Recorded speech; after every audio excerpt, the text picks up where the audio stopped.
Well, thank you all for the opportunity to be here. My name is John Allen Nichols. I serve as Agricultural Counsel to the Farmers Federation, to ALFA. Sometimes people confuse us. We are two different groups. The Farmers Federation, we are a nonprofit membership organization.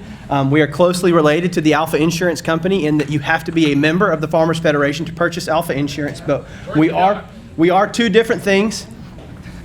But today I want to talk to y'all about the proposal that we are bringing this next legislative session. It's something we're very excited about. We made an attempt last session, but as Becky mentioned, our hands were full with some other issues like gambling, and we were not able to get it across the finish line. So we're back this year to try to finish the job.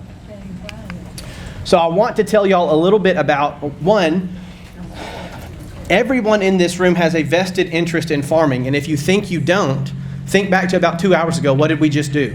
Everybody in this room ate lunch, and everybody in this room is wearing clothes, and you have farmers to thank for that. Farming makes up a significant portion of Alabama's economy. As you can see here, our most recent economic study indicates that the agricultural industry contributes over $78 billion, again, billion with a B, dollars to the Alabama economy, and is responsible for over 275,000 jobs. Unfortunately, farmers out in the field are facing a very harsh reality right now. The farm economy is in a bad situation, has not been this bad since the 80s. And if anybody's familiar with the 80s farm crisis, we are rapidly approaching conditions that mimic or it could even get worse than what we experienced in the 80s. So between 2022 and 2023, we saw $1 billion loss in farm income. So that's a 33% loss over 1 year. We've seen a nationwide decline of 19.5% in farm income just in a year. Again, paired with that, not only do we have a decrease in farm income, we have an increase in production expenses. So input costs have exponentially increased over the past couple of years. You see there a $1.8 billion increase, that's 39.5%. Louisiana was the only other state that was higher than our increase. So again, in that same time frame, to tell you how serious a problem that this is, we've got farmers that are leaving the farm. Farmers are unable to continue farming because it's just no longer economically viable for them. These are farm families who have started out, but these are also historical farm families who are having to walk away from their family legacy because of these conditions. So again, we lost 3,230 farms between 2017 and 2022. We lost close to 2,000 farmers in that same time period. Again, making that issue even more complex is our average age of our farmers is 59 years old. So farmers are aging out, and there are not younger farmers that are coming in and taking their place. You can see here, 8% of farmers in Alabama are younger than 35 years old. This is a serious, serious problem. But we think that we have a solution to one of the problems that farmers are facing. We cannot control the expensive input costs. We can't control low commodity prices. But what we feel like we can help to adjust is the cost of health coverage. And I say health coverage because we're going to do something that's going to function like health insurance, but it's not going to technically be health insurance. So 10 other farm bureaus, we are the Farm Bureau in our state. We go by a different name, but we are the Farm Bureau. 10 other farm bureaus have already done this and seen great success. Tennessee Farm Bureau has been doing it the longest. They've been doing it since the 40s. So this is not necessarily a new concept. It would just be a new concept to Alabama. However, the way we're structuring this is the same way that employer-sponsored, self-funded plans are already structured and currently in place today. So if any of you in this room are on your employer provides your insurance coverage, there's a good likelihood that you're on what's called a self-funded plan. And that happens where your employer sets aside a designated fund and pays the claims associated with your health insurance. We call that a self-funded group plan. Those exist. Over 1.5 million Alabamians are already on a plan like that today. What we're asking for is the authority to sell a plan that looks just like that, but instead of selling it to employees, we would be selling it to members of the Alabama Farmers Federation. This would be a member benefit that we would offer to members. So why are we doing this? Again, I just kind of want to give you some background on some of our members that have talked to us. This is something that they have indicated to us is of utmost priority. This is the Haynes family. They farm cows and produce table eggs in Coleman County. They told us their monthly health insurance expense is twice their mortgage. They are paying 2 times what their mortgage is to get health insurance coverage for their family. By far, it's their most expensive bill, and it's crippling to their operation. Here we have Hunter and Grace Tollison. They are a first-generation farm, so this is a couple that have decided to try to farm. They want to get into farming, but already Grace has had to take a job off the farm solely for the purpose of securing health insurance. So they could not farm together and afford their health insurance bills, so she had to leave the farm, even though she wants to be there with her husband farming, so that they could secure health insurance.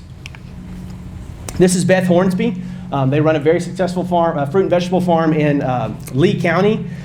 And they're in a situation where they're having to limit the growth of their business because they currently do qualify for ACA subsidized health care. So the government is offsetting a portion of their health care cost, but they're up against a difficult situation in that if they grow their business too much, they will lose those ACA subsidies and then be subject to an extremely high health insurance premium if they grow. Which brings me to the Nelson family, natives to, here in Jefferson County, that found themselves in that exact situation. They were qualifying for ACA subsidies and had been using ACA subsidies from the marketplace. They misprojected their income. They had a really, really unexpected good year. They did much and performed much better on the farm than they expected.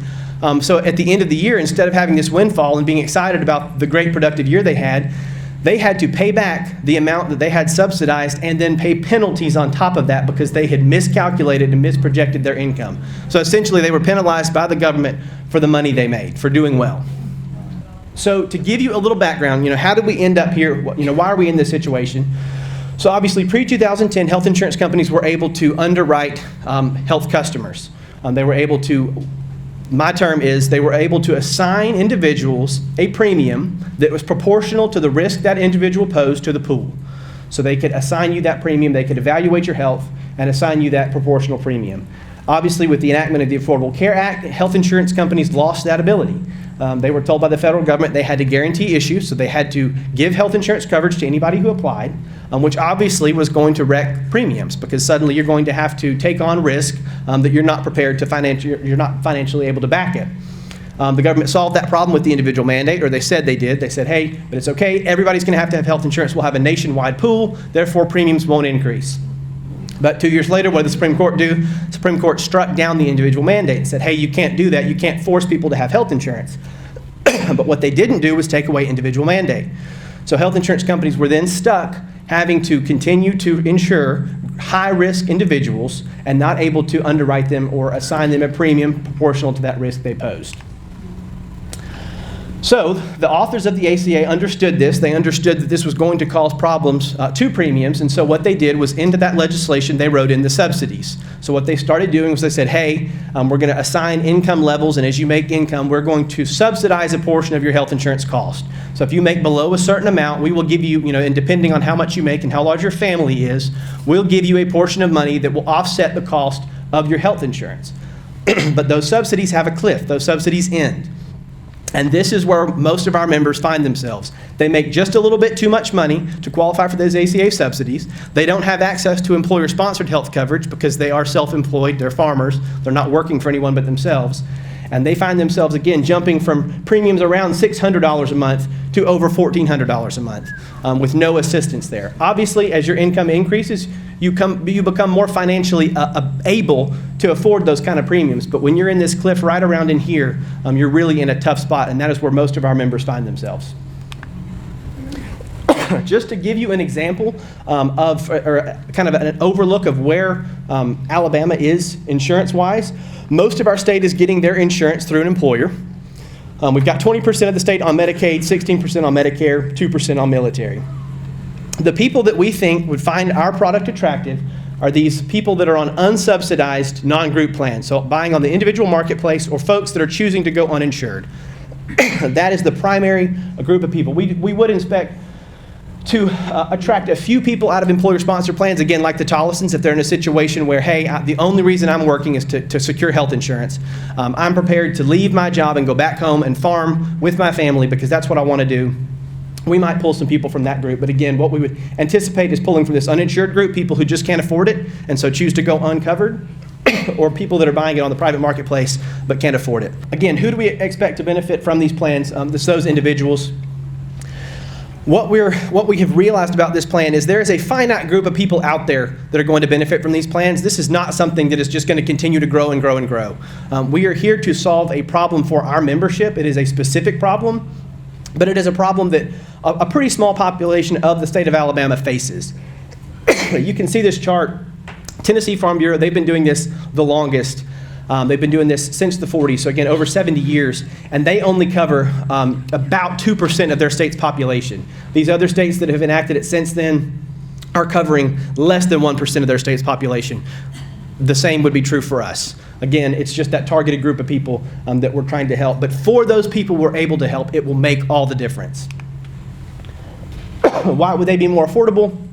Again, we anticipate being able to save people 30 to 60% compared to what they would be paying on the private marketplace. So individuals that come onto this plan, because this plan would be outside the realm of the ACA, we would have the ability to health screen, ask some questions about someone's health background, and again, it gives us the ability to assign them a premium that is proportional to the risk they pose.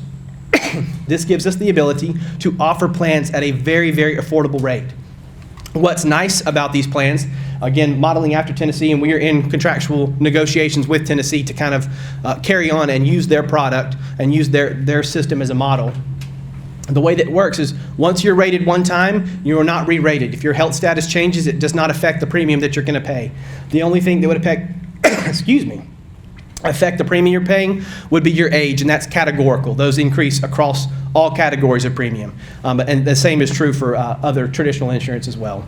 But again, this ability to underwrite and limit the risk of that pool allows these plans to be affordable.